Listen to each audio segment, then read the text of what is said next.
This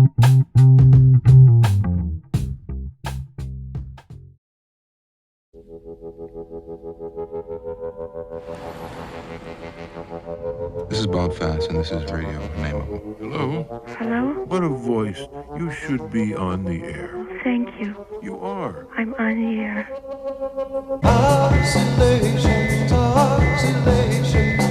electronic. I would call it stream of consciousness radio. Never know what's going to come next. This is psychedelic radio in New York City. WLSD. Bob used the mixing console the way an artist uses paint. Hello, you're on the air. How many people can talk at once? All of them. Hundreds and hundreds of people came up there, thinkers, writers, comedians, poets. The appearances of Dylan when it was off the wall and nobody expected him to come in. There was a scene developing. It was very exciting.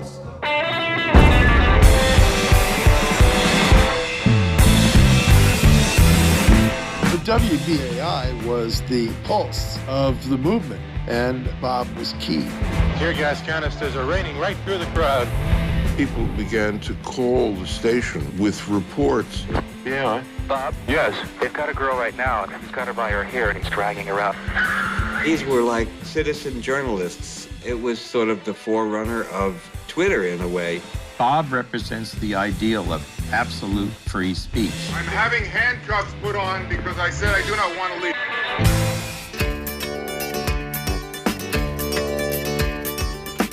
Good show. Hurry home. To the extent that some of the other radio forms are as good as they are is because of what Bob Fass did and what Bob Fass continues to do.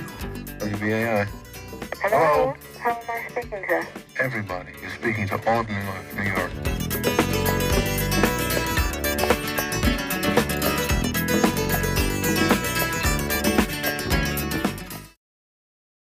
Hi, Bob.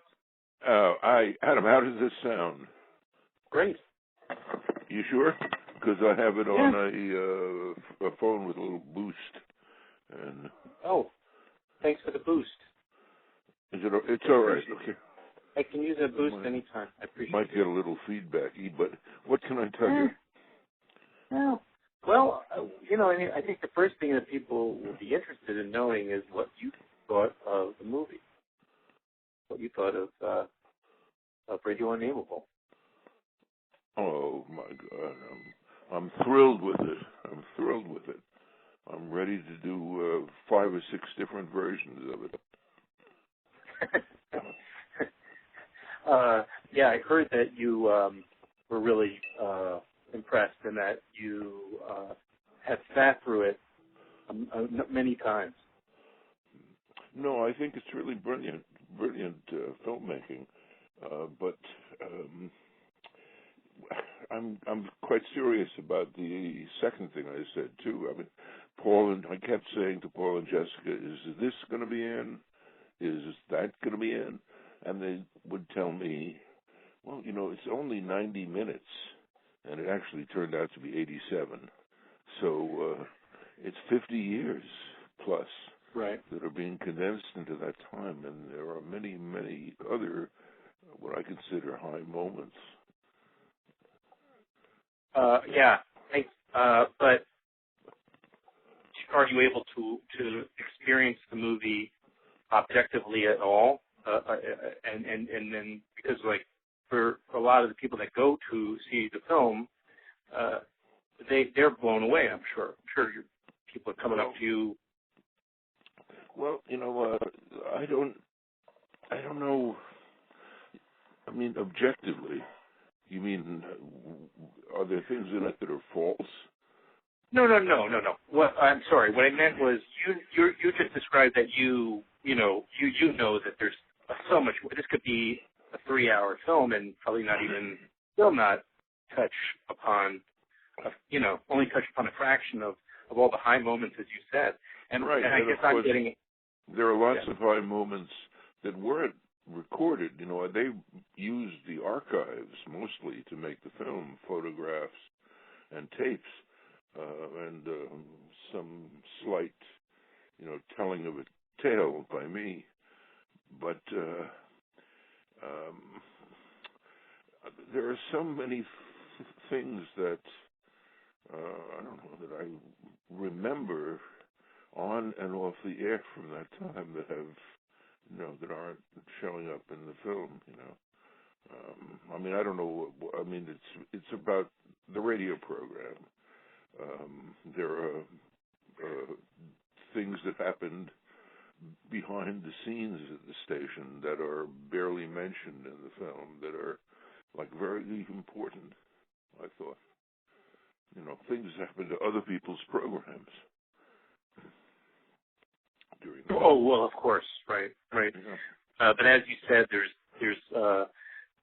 they work within the constructs of movie theaters and DVDs and film festivals, and they have basically about 90 minutes to tell their story. Do you think, despite, of course, that they could have made it much longer and included so many more amazing and important moments, but do you think, and this is getting back to what I meant by objective, do you think that they caught the essence of your story, of the story of your show? Well, I don't know about the essence. I mean, there's certainly some essential parts, but I'm very happy with what they managed to put together. It has a beginning and a middle and end, and it has a great deal of tension, some violence, some sex. It's great. And wait till you see the DVD, because it has hours more of material.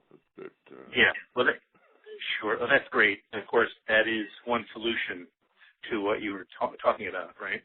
Right. What was that? Describe to me, though, your first time seeing Radio Unnameable. My if you remember. Just describe the first time they showed it to you and what that was like for you. Well, I've been watching little bits of it over 5+ years. So when I first saw it, I saw it without music, and I thought it was it didn't quite work. And then when they added the music and they did some color matching, I was really taken with what great artists they are. Mm. Yeah. And since they made the movie and you've seen it many times, and I think from what I hear, you've connected with many people, many audience members who have seen it and who've been moved by the film. I'm wondering if it changed you've been doing your show so many years. I'm wondering if it had any impact on how you approach your work since then. You know what I mean? That's an interesting question. I it's the sort of thing I'd have to think about for a while. But I incorporate telephone calls, and I'm thrilled at I haven't really heard a negative comment. No. The only one negative comment I heard today was from the program director of WBAI, and he said in his Australian accent, it left out a lot of stuff about you. so that kind of, it's true. Doesn't have very much about the acting that I've done or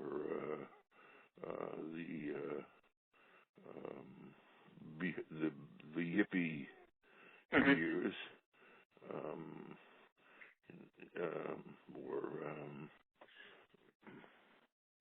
or people came through sometimes right from the airport, coming in, the Grateful Dead, came right to the station from the airport. And they were on the air with me for an hour or two, and then they went to their hotel rooms. Doesn't have the people who came up, some of them very well known, who just said, I don't want to be on the air, I just want to sit here and like hang out and watch. Wow, yeah. That was because people came in and felt that they had a real vital community to talk to. Oh, yeah. I mean, you were providing... say again? Well, right. I mean, the film is really, it's not really so much about me as about the archive and about the audience. Sure, I understand. You were providing, in a way, a social media hub way before, obviously, anybody even knew about or thought about something like it. You know, now where we have, of course, so much social network stuff going on. You're even on Facebook, I noticed, and but you were providing that kind of social media, that one place people could tune in and get information and share like a community. And they did. Paul and Jessica also did tell me that while you were happy to provide that place, that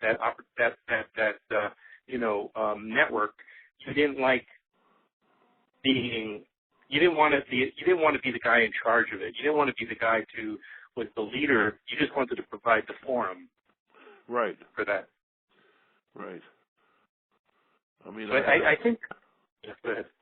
I had enough to do defending the program from other people at the station who thought I would let somebody go on too long, or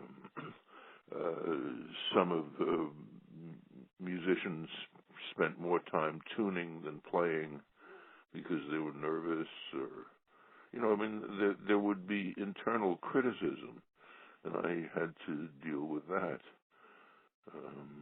And then there was the perpetual fundraising. It might have been a whole different world if I'd had, if it was on a station where they took advertising, Right. And we get a sense of a lot of internal strife at WBAI. And of course, the film, and you brought it up, and I know that one other thing that Paul and Jessica's film does is, in a way, it points out and emphasizes that you are, for the last many number of years, you've been a volunteer there, and it comes off that it's very unjust that that's the situation that you are in. That they, one gets the idea that they're advocating that you should be paid as an on-air talent like anybody else. Right. Well, people who work should be paid. That's. I mean, if there's any value being derived from your labor, you're entitled to a cut of it. Absolutely. Absolutely. And what do you go in with the same? I mean, I guess the big question is, after how many years have you been doing your show? I know that you were gone for a while, but from say 63, maybe even earlier than that. That's when it started. Yeah. Yeah. That's when I started as a human being. Wow. Yeah. So where I'm are you from? 50. Yeah. Where are you from? I'm from the mean streets of Queens. The mean streets of Forest Hills. Yeah. Now, could it be that your parents listened? It is. Yes, it's quite possible. So is it possible that you were conceived while I was on the air? It might answer a lot of questions about my personality. Well, but I was thinking about when you mentioned a couple of minutes ago how you had people on and they were tuning the guitar, and how probably, the idea of like somebody like, I don't know, I'm sure whether it was Dylan or maybe someone not nearly so iconic necessarily, but they're tuning their guitar about how all the fans just loving, just even hearing, one of their, one of their heroes tuning up would be a treat, So you're obviously absolutely that's right. something. I went to a series of classical concerts when I was in high school, and the excitement of the moment when the musicians came out and they began to try to get in sync with each other and pitch. I mean, it's really like a breathtaking moment. It is that moment when they're all tuning, just moments before when you're sitting down and you're hearing them tuning. It sends a rush through you, right? That noise. Yeah.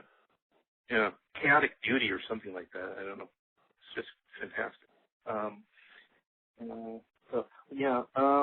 Wow. Well, and is there any particularly memorable experience you can remember being approached maybe after one of the screenings or during the course of this movie being out there? And I know you had a successful run at the Film Forum. But were there anything that any? I know you've run into old friends certainly, or old enemies. I don't know. Well, yes, people who listened over the years, people who I didn't know were listening. How was that? How was that experience of meeting some of your old listeners for you?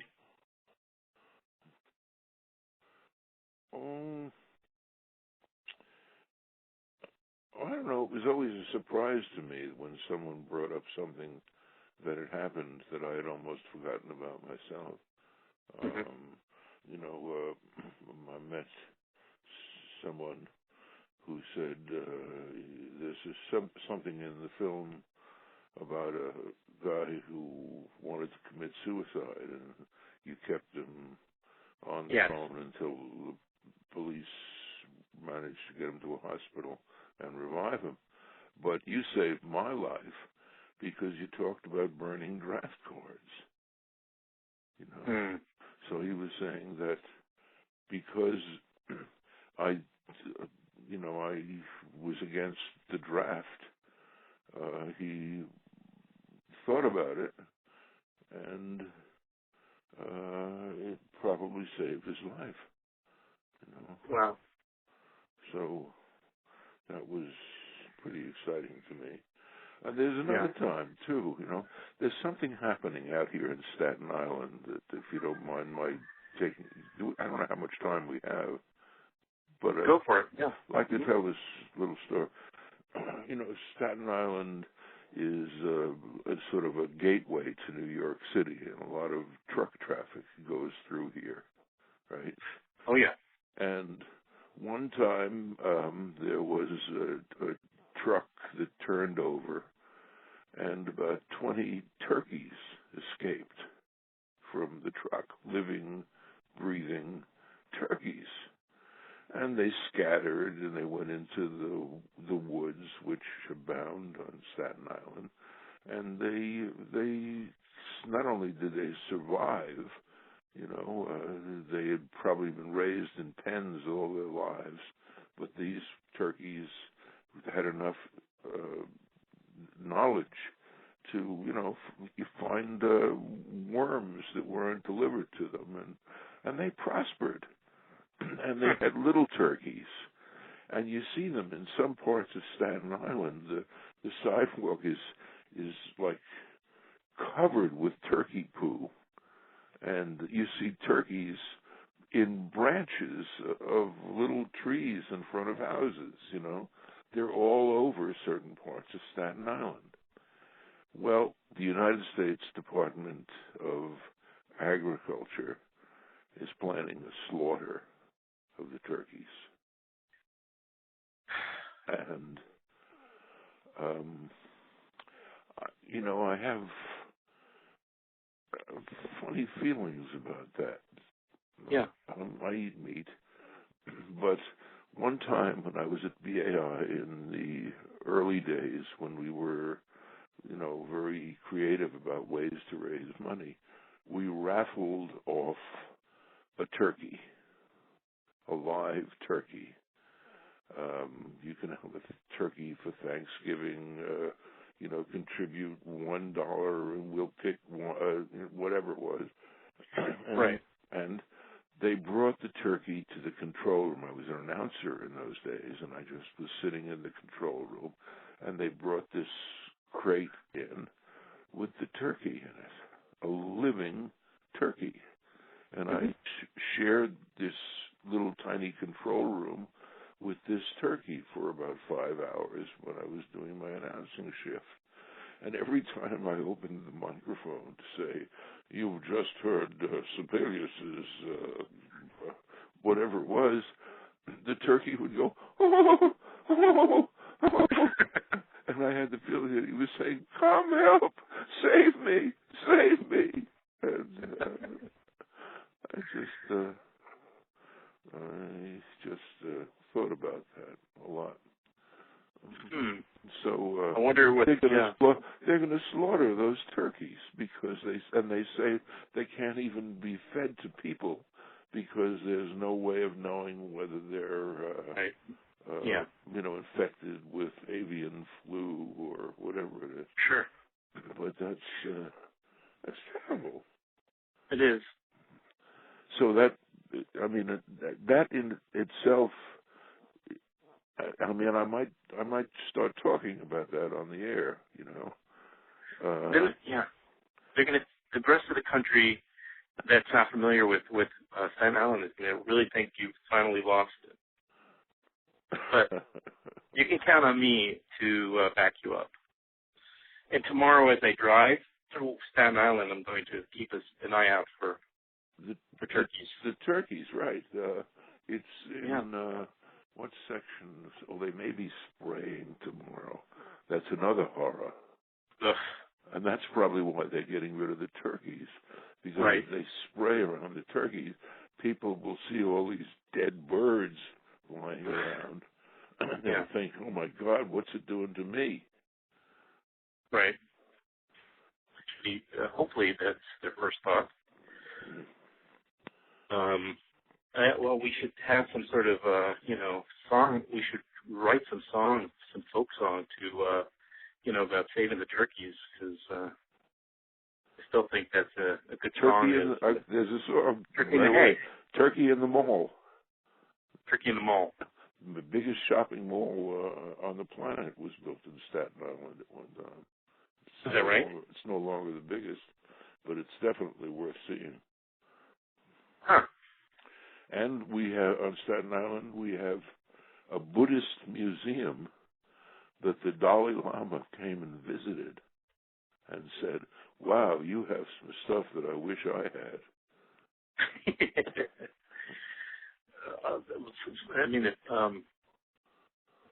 These things don't get enough press. Staten Island usually, as you probably know more than anyone, is often given a lot of short shrift when it comes to good press. Well, it's the lowest taxes in the city of New York, property taxes. So in a way, it's a good thing that people have, and city workers live here. I know. Yeah. A lot of police live here. Transit workers, sanitation people. Staten Island is, and it's also sort of mobbed up. So it's interesting. Yeah. Well, I hope to have the opportunity to visit. I think we have some good stuff here, and we probably don't need to worry about the in person. After all, I maybe gave myself too little credit about my disembodied interviews, but I think I really enjoyed. Well, it's great. You gave me space, and you let me rant. And,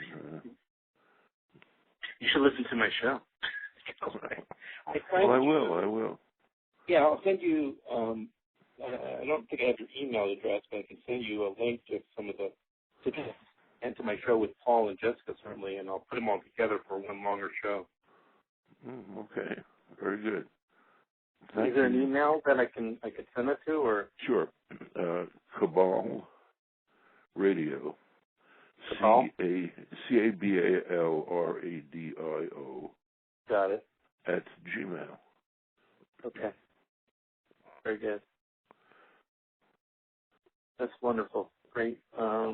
Yeah. So one of these days maybe I'll let you know if I'm coming through Staten Island. Excuse me, and we, if you're around, we'll meet, or one of these, or maybe at in Manhattan or something like that. It'd be a pleasure to meet you. Well, I missed the opportunity. I might want to pick your brain. I'm trying to, do something on like a completely online network, I guess. Yeah. To BAI. So you probably know more about it than the people at BAI who were. They're kind of old. Yeah, it's going to sort of have one foot in the old school and one in the new. I mean, I grew up with radio but you did. And the advent of FM radio. Well, I grew up in the 70s, so yeah.